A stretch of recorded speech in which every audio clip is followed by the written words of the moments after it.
Good morning. In this video we're going to see how to read the World Ocean Atlas dataset and make a contour map of the sea surface temperature.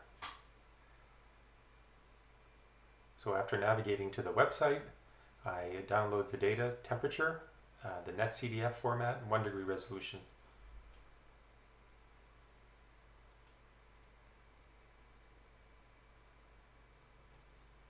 And then I navigate to back to the salinity.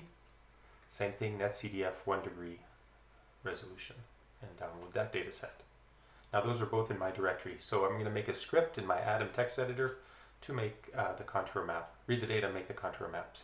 The packages I use are NetCDF to read the data, the plots package to make the plots, the text string to make nice formatted tick labels and labels, and the GIBC-Water I'm not using that right now. So the two files I'm reading, FT and FS, are the temperature and salinity file. From the temperature file, I'm going to read the latitude, the longitude, and the depth. It's the same lat, lon, and depth in the salinity file. So I read the temperature, T sub n, from the temperature file, and S sub n from the salinity file. And I also convert all the data to float 64. Some of them are in single precision, float 32, and I find it easier to have everything in float 64. This is not an issue if you try to do this in MATLAB, where everything is always double precision. Now I'm filtering out the missing data, replacing with nans. That'll make a nicer figure when I make the contour plot. Alright, so I'm going to plot contour levels from -2 degrees Celsius to 32 degrees Celsius. And now I'm typing in the plotting command, the longitude, the latitude, the temperature, and the : 1 means plot everything in the top level. So the first subscript is in T annual is the longitude, the second subscript is the latitude, and the third one is the level. So I'm plotting only the top level, and also I put the little prime beside T sub n, that's to transpose, so that I will have the longitude and latitude organized correctly for the plot.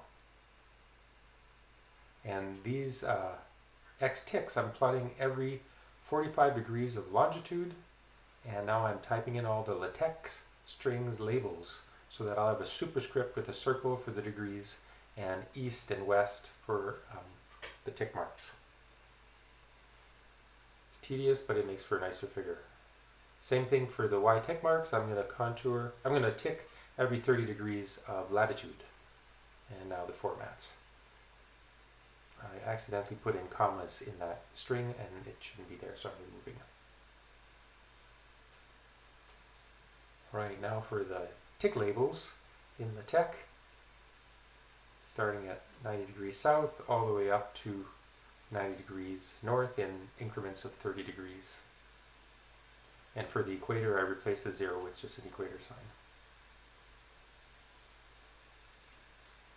This X formatter shouldn't be there. This is because there's a bug in the contouring program, and when I use the LaTeX strings without this formatter, I find that some of the tick labels don't show up. I also set the color bar to false, and that's because I'm going to make my own color bar. And that right margin, 6 millimeters, that's to add space on the right side of the panel so you can see the little 180 degrees east. If you don't put that there, the little east is cropped from the figure. Okay, now I'm going to make my own color bar, and I do this by creating a field which I'm going to contour, and the field that I'm contouring is just the color levels.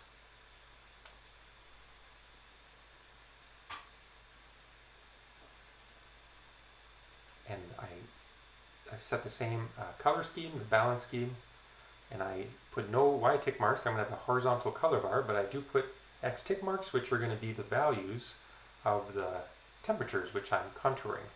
And I'm doing it in steps of 4 degrees, so I put a tick mark at only every other contour level.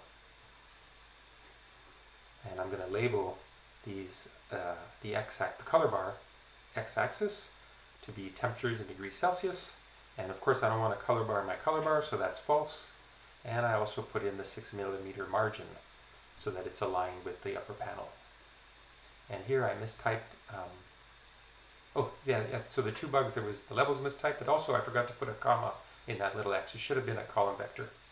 And there's my color bar, and it looks big and fat, but I'm going to assemble a two-panel figure now, with the upper panel being the contour map and the lower panel being this color bar.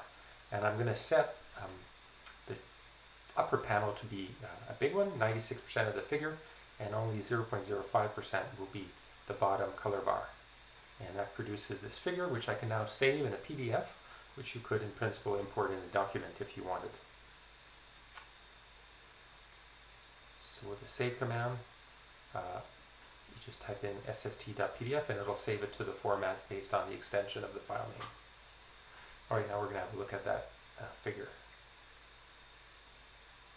And I will leave you with, ta-da, the sea surface temperature file.